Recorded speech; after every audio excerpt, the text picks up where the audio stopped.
சென்னை பெரம்பூர் நெடுஞ்சாலையில் குளம் போல் தண்ணீர் தேங்கி நிற்பதால் பொதுமக்களின் இயல்பு வாழ்க்கை பாதிக்கப்பட்டுள்ளது.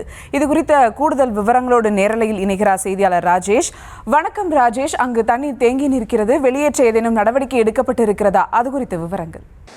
சுபா வணக்கம். தற்போது நாம் பெரம்பூர் நெடுஞ்சாலை பகுதியில் நிற்கின்றோம். தண்ணீர் குளம் போல தேங்கி நிற்கிறது. கிட்டத்தட்ட 1 கிலோமீட்டர் தூரத்திற்கு இதுதான் நிலையாக இருக்கிறது. தண்ணீரை வெளியேற்றுவதற்கு இந்த பகுதியில் இதுவரை எந்த பெரிய நடவடிக்கையும் எடுக்கப்படவில்லை. இந்த பகுதியை நாம் பார்க்கிறோம். அதாவது பெரம்பூர் பேருந்து நிலையத்திலிருந்து சுமார் 1/2 கிலோமீட்டர் தூரத்திலே நாம் தற்போது நின்று கொண்டிருக்கிறோம். இந்த பகுதியில கண்ணு கெட்டிய தூரம் வரை மழைநீர் ஒரு குளத்தில் எப்படி தேங்கி நிற்குமோ அதுபோல சாலையே தெரியாத அளவுக்கு தண்ணீர் தேங்கி நிற்பதை பார்க்க முடிகிறது. இதன் காரணமாக இருசக்கர வாகனத்தில் செல்வோர், ஆட்டோக்கள், பேருந்துகள், கார் உள்ளிட்ட அனைத்து விதமான வாகனங்களும் கடும் சிரமத்தோடு செல்லக்கூடிய நிலை ஏற்பட்டிருக்கிறது.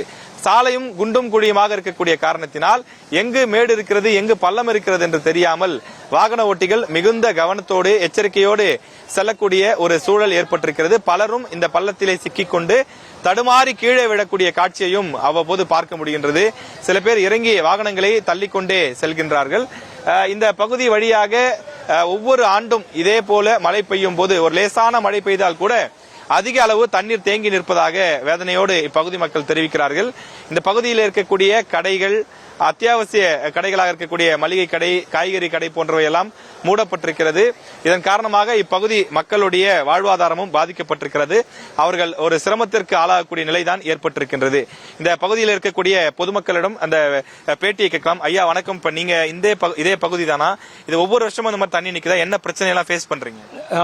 நான் தமிழ்நாடு குடியிருப்போர் சங்க கூட்டமைப்போட செக்ரட்டரி. நாங்க கிட்டத்தட்ட 1960 இருந்து இதே பெரம்பூர்ல தான் இருக்கோம். இந்த ரோட்ல பாத்தீங்கன்னாக்கா பெரம்பூர் ஸ்டேஷன்ல இருந்து ஜீவா ஸ்டேஷன் வரலும் இருக்கிற ஒரு ஸ்டார்ம் வாட்டர் கெனால். இது it should be about 9 feet wide இருக்கும், 9 to 10 feet wide. Unfortunately last மினிட்ல அவங்க கணேசபுரம் சப்வே ஓபன் பண்ணோன்ற காரணத்தினால இதை மழைக்கு அப்புறம் பண்ணி கொடுக்கறோம்னு சொல்லியிருக்காங்க. இப்போ அதை நாங்க ரெகுலரா இதான் நாங்க கேட்டு இருக்கிறது என்னன்னாக்கா இதை முதல்ல இதை ரெடி பண்ணி கொடுத்தீங்கன்னா தான் இங்க இருக்கிற இஷ்யூஸ் எல்லாம் சால்வ் ஆகும். இப்போ 4 வருஷமா நாங்க போராடின பேர்ல உள்ளுக்குள்ள இருக்கிற ஒரு 3 ஸ்ட்ரீட்டுக்கு restoration of the storm water canals has been started. Nelvel road அதான் இது தண்ணி தேங்கி நிக்கிறதுனால நிறைய என்னன்னாக்கா மக்களுக்கு வெளியில வர முடியல. Especially school children, senior citizens and ladies. ஒரு ஆம்புலன்ஸோ ஒரு ஃபயர் டெண்டரோ வரணும்னா கூட நிறைய இடத்துல எங்களுக்கு இந்த ரோடோட விட்த்தும் ரொம்ப கம்மியா இருக்கிறதுனால இங்க நிறைய இஷ்யூஸ் இருக்கு பெரம்பூர் சுற்று வட்டாரத்தில். அதுக்கோசமே இது ஒரு பெரம்பூர் சுற்று வட்டார மேம்பாட்டு குழுன்னு ஒன்று ஆரம்பிச்சு 2014 இருந்து இங்க நாங்க நிறைய இஷ்யூஸ் எடுத்து எஸ்கலேட் பண்றோம். Thank you so much. நிச்சயமாக தற்போது ஒரு பேருந்து செல்கிறது. அந்த பேருந்து கூட எவ்வளவு சிரமத்தோடு செல்கிறது என்பதை நீங்களே பார்க்கலாம். அந்த அளவிற்கு மிகுந்த சிரமத்தோடு தான் இப்பகுதி மக்கள் கடந்து செல்லக்கூடிய நிலை இருக்கின்றது. சென்னையினுடைய மற்ற பல இடங்களில் தாழ்வான பகுதியில் தண்ணீர் தேங்கி இருந்தாலும் கூட அவர்கள் தண்ணீரை அந்த இடத்திலிருந்து வேகமாக அப்புறப்படுத்துவதற்கான பணிகளை மேற்கொண்டிருக்கின்றார்கள். ஆனால் இந்த பகுதியை பொறுத்தவரையிலே இதுவரை போதுமான நடவடிக்கை எடுக்கவில்லை.